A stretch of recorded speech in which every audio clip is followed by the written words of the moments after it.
नमस्कार दोस्तों, स्वागत है आप सभी का हमारे चैनल ओम भक्ति स्टोरी पर। दोस्तों, आज हम आपको सुनाएंगे बेघर माँ की दुख भरी कहानी। बहू ने अपने सास के सारे कपड़े और दवाइयाँ जला दी और बेटे ने कहा, माँ तुम तो भीख मांग कर भी खा सकती हो। और तभी एक करोड़पति ने कुछ ऐसा खुलासा किया जिससे सुनकर बहू बेटे दंग रह गए। आज 5 साल बाद बेटे ने अपनी माँ को फ़ोन किया। सुबह फ़ोन की घंटी बजी तो सामने उनका बेटा राहुल बोला, माँ कैसी हो आप? यमुना देवी जी बोली, मैं तो एकदम ठीक हूँ बेटा, तुम कैसे हो? बेटा बोला, माँ 1 महीने से बुखार है, कम ही नहीं हो रहा है। यमुना देवी ने कहा, तो बेटा किसी अच्छे डॉक्टर से दिखा लो, ठीक हो जाओगे। राहुल ने कहा, माँ हाँ, दिखाया तो था पर कोई फर्क नहीं पड़ रहा है। यमुना देवी जी ने अपने बेटे से कहा, तो एक काम करो, तुम यहाँ आ जाओ कुछ दिनों के लिए, यहाँ डॉक्टर से दिखा लो। अरे माँ तुम आ जाओ ना, दिल्ली आ जाओगी तो मैं बिल्कुल ठीक हो जाऊँगा। यमुना देवी जी ने यह सुनते ही बहुत चिंतित हो गईं और कहा, अच्छा बेटा ठीक है, मैं संदीप से कहकर दिल्ली का टिकट कटवा लेती हूँ। यह कहकर यमुना जी ने फोन रख दिया। यमुना देवी जी गांव में अपने बड़े बेटे संदीप के साथ रहती थीं।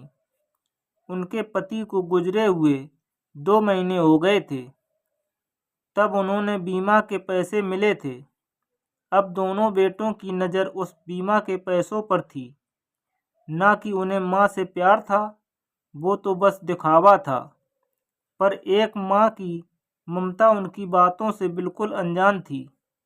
माँ को तो बस अपने बेटी की चिंता थी कि मेरा बेटा कितना बीमार है।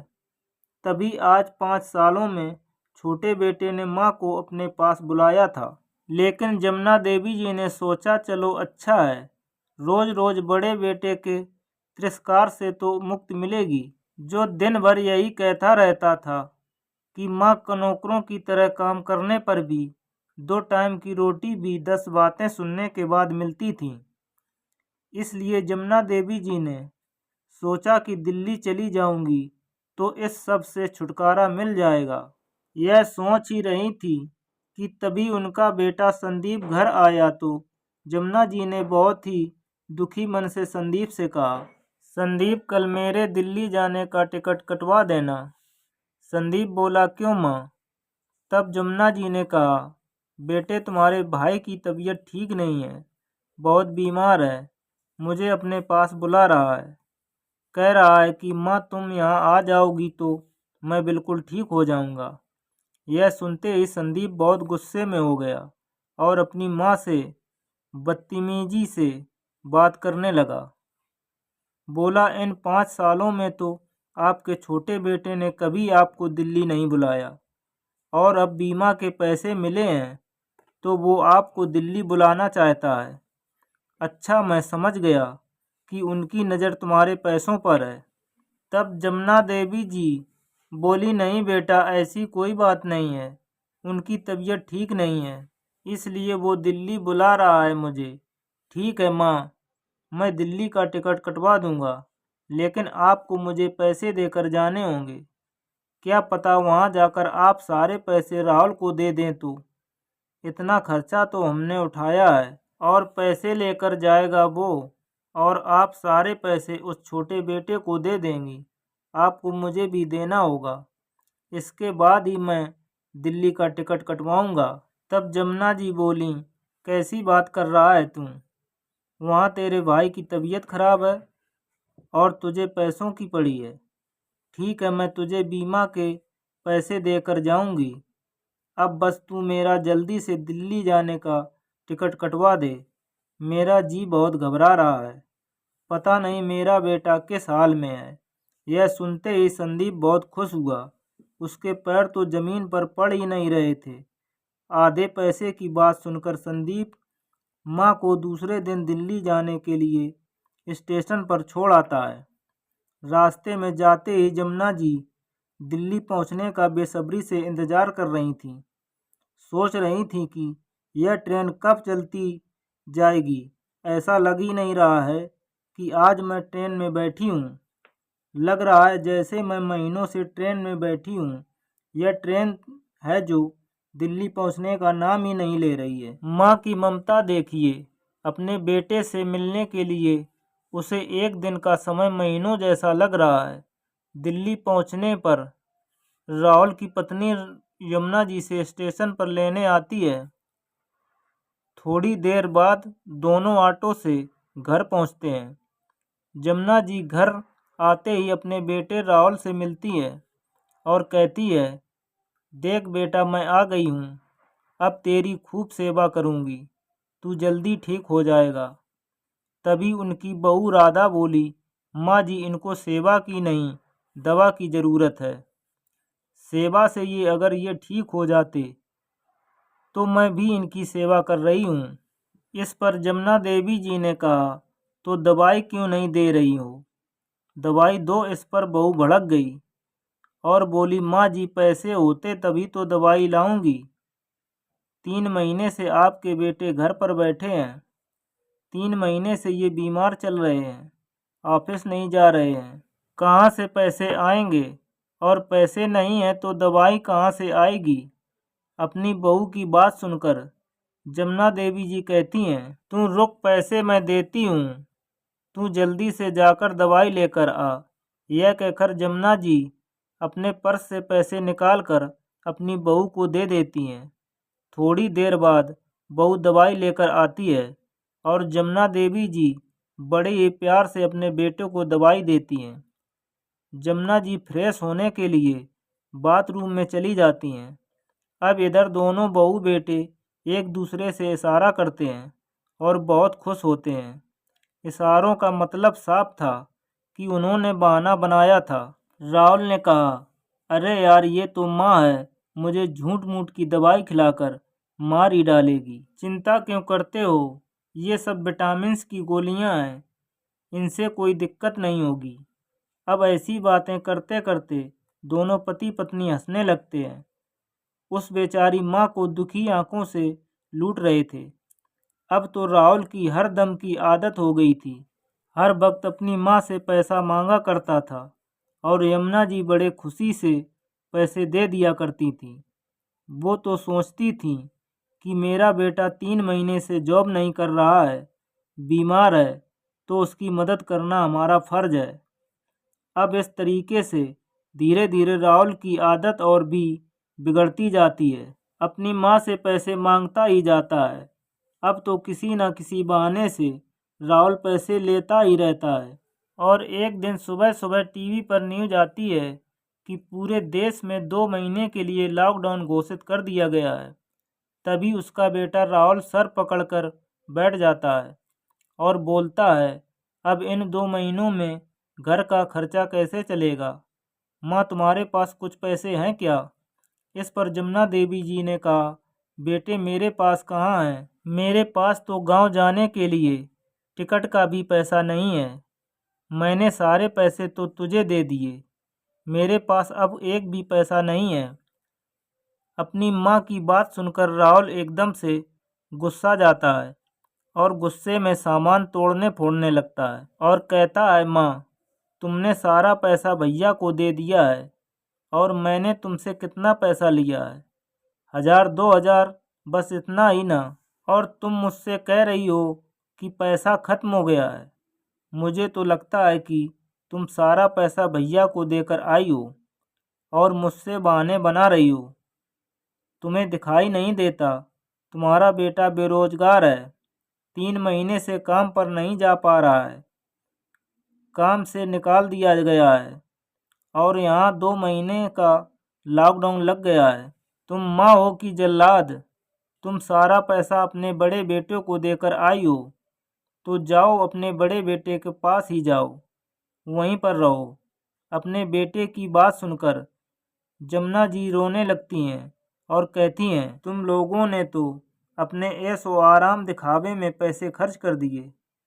पहले ही अगर बचत की होती तो आज यह दिन देखना नहीं पड़ता। माँ की इतनी सी बात सुनकर राहुल को और भी ज़्यादा गुस्सा आ जाता है और वह कहता है, माँ अभी इतनी टेंशन है और तुम लेक्चर देना शुरू मत करो। अब तुम्हारे पास पैसे नहीं हैं और यहाँ हमारा खर्चा भी चलना मुश्किल हो रहा है, तो तुम एक काम करो, वापस गांव चली जाओ। मैं तुम्हें आज ही स्टेशन छोड़कर आता हूँ। यह बात सुनकर जमुना जी की आंखों में आंसू फिर से आ जाते हैं और वो बोलती हैं, बेटा मैं तो तुम्हारे बुलाने पर ही यहाँ पर आई थी, लेकिन अब मेरे पास पैसे खत्म हो गए हैं, तो मेरी 2 टाइम की रोटी भी तुम्हें भारी लग रही है। क्या केवल पैसों के लिए ही यहाँ मुझे बुलाया था? रही बात पैसों की, वो तो मैं तुम्हें ऐसे ही दे देती। यह कहकर जमुना जी रोने लगती हैं। माँ यह रोना धोना बंद करो। यहाँ हमारे खाने लग के लाले पड़े हैं, हम तुम्हें कहाँ से खाना खिलाएंगे। जल्दी से अपना सारा सामान पैक करो ताकि मैं तुम्हें स्टेशन छोड़ आऊँ। यह कहकर राहुल अपने कमरे में चला गया। तब जमुना जी अपने बड़े बेटे को फ़ोन करती हैं, सारी बात कह देती हैं। तब बड़ा बेटा बोला, माँ पैसे तो सारे उसको दे दिए, अब यहाँ रहने के लिए क्यों आ रही हो? वहीं रहो अपने छोटे बेटे के पास, यहाँ आने की कोई ज़रूरत नहीं है। यह कहकर बड़ा बेटा फ़ोन काट देता है। यमुना जी की आंखों से आंसू निकल आते हैं और सोचती हैं, यही लोग अपने ऐशो आराम को दिखाने के लिए सारे पैसे खर्च कर दिए। पहले ही अगर बचत की होती तो आज ऐसा दिन नहीं देखना पड़ता। और सोचती हैं, क्या यही दिन देखने के लिए बेटे को काबिल बनाया था कि आज माँ की 2 टाइम की रोटी भारी लग रही है। और जिस बेटे के मुंह में वो गांव छोड़कर दिल्ली आई थीं, उन्हें नहीं पता था वो बेटा उनके साथ ऐसा बर्ताव करेगा। इस बात को 2 दिन हो गए थे। 2 दिन बाद जमुना जी बाथरूम से नहाकर बाहर निकली थीं, तो उन्होंने देखा, वह देखकर दंग रह गईं। उनकी बहू उनका सारा सामान जला रही है, यहाँ तक कि बीपी की दवाइयाँ भी। यमुना जी बदहवास उस आग की तरफ दौड़ती हैं। कुछ समझ नहीं पा रही थीं, क्या करें क्या ना करें। अपने हाथों से आग को बुझाने का प्रयास करने लगती हैं। तभी कुछ कपड़ा उनके हाथ में चिपक जाता है, जिस कारण से उनका हाथ भी झुलस गया। तो वो ज़ोर ज़ोर से चीखने लगती हैं, लेकिन बहू राधा खड़ी खड़ी वहाँ सब कुछ देख रही थी और वह रोते हुए अपने बहू से कहा, तुमने ये क्या किया? किस जन्म का बदला ले रही हो तुम? तुमने मेरे कपड़ों के साथ साथ मेरी दवाइयाँ भी जला दी। अब मैं क्या पहनूंगी और दवाइयाँ लाने के लिए पैसे भी नहीं हैं। मेरी तबीयत खराब हो जाएगी। तुमने ऐसा क्यों किया बहू? तो राधा ने कहा, आप तो सीधे मुंह घर से जाने के लिए तैयार नहीं थी, तो मुझे गुस्सा आ गया, तो मैंने सब कुछ जला दिया। जाने को कहते हैं तो जाती क्यों नहीं हो? यहाँ रहकर क्यों खर्चा बढ़ा रही हो? जमुना जी ने कहा, बहू मैं कहाँ जाऊँगी? बड़े बेटे ने घर आने से मना कर दिया है। ऐसे में कहाँ जाऊँगी? क्या करूँगी? कहाँ रहूँगी? क्या खाऊँगी? कोरोना से चारों तरफ लॉकडाउन लग गया है। पर राधा ने अपनी सास को चीखते हुए भीगे कपड़ों में ही घर से बाहर निकाल दिया। बेचारी जमुना जी रात भर ठिठुरती गेट के बाहर खड़ी रहीं और सुबह हो गई। सुबह उनके बेटे के आवाज़ उनके कानों में पड़ी तो उनकी नींद खुली, जो ज़मीन पर ही लेट गई थी। उन्हें बहुत तेज़ बुखार आ गया था। बेटे ने कहा, माँ मैंने तुम्हारे लिए टैक्सी कर दी है, वही बहुत है। तुम खाना तो रेलवे स्टेशन पर भी भीख मांगकर भी खा सकती हो, मेरे पास और पैसे नहीं हैं। यह कहकर राहुल घर की तरफ चला जाता है और बूढ़ी माँ की आंखें बेबसी से अपने बेटे को देखती हैं। थोड़ी देर बाद टैक्सी वाला जमुना जी को स्टेशन पर छोड़कर चला जाता है। स्टेशन पहुंचने पर जमुना देवी जी को पता चलता है कि लॉकडाउन की वजह से सभी ट्रेनें रद्द कर दी गई हैं। तो जमुना जी मायूस होकर वहीं स्टेशन पर बैठ जाती हैं और अपने भाग्य को कोसती हैं। यही दिन देखने से पहले भगवान ने उन्हें अपने पास क्यों नहीं बुला लिया, यह सोचते सोचते वह स्टेशन पर लेट जाती हैं। तभी थोड़ी देर बाद समाज सेवी के कुछ लोग गरीब व संस्थाओं मजदूरों को भोजन देने के लिए स्टेशन पर आते हैं। तब वे जमुना जी को भी खाना दे देते हैं। जमुना जी को भूख और तड़प के कारण उनका दिया हुआ भोजन को 2 मिनट में ख़त्म कर देती हैं और कहती हैं, भैया 1 प्लेट और मिलेगी क्या? तब वह लोग उनको 2 प्लेट भोजन और पानी दे देते हैं। माई यह रात को भी खा लेना, यह कहकर वह लोग वहाँ से चले जाते हैं। जमुना जी खाना खाकर दुखी मन से वहीं लेट जाती हैं।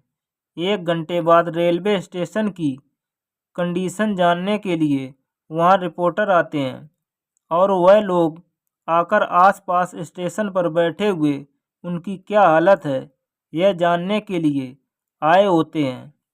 तभी एक रिपोर्टर की नज़र जमुना जी पर पड़ जाती है और वो उनका इंटरव्यू लेने उनके पास आता है और बोलता है, माँ जी इस लॉकडाउन में आप घर से बाहर क्या कर रही हैं?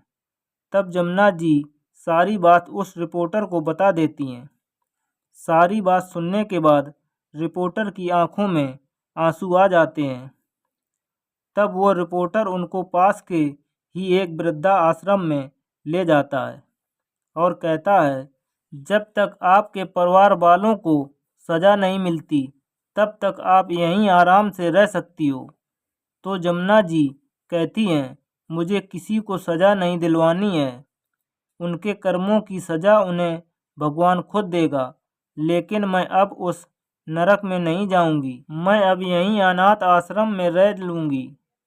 यह कहकर जमुना जी रोने लगती हैं तो रिपोर्टर उन्हें सांत्वना देकर वहाँ से चला जाता है। 2 दिन बाद आश्रम में जमुना जी को बोला जाता है कि उनके परिवार से अजय नाम का लड़का उनसे मिलने आया है।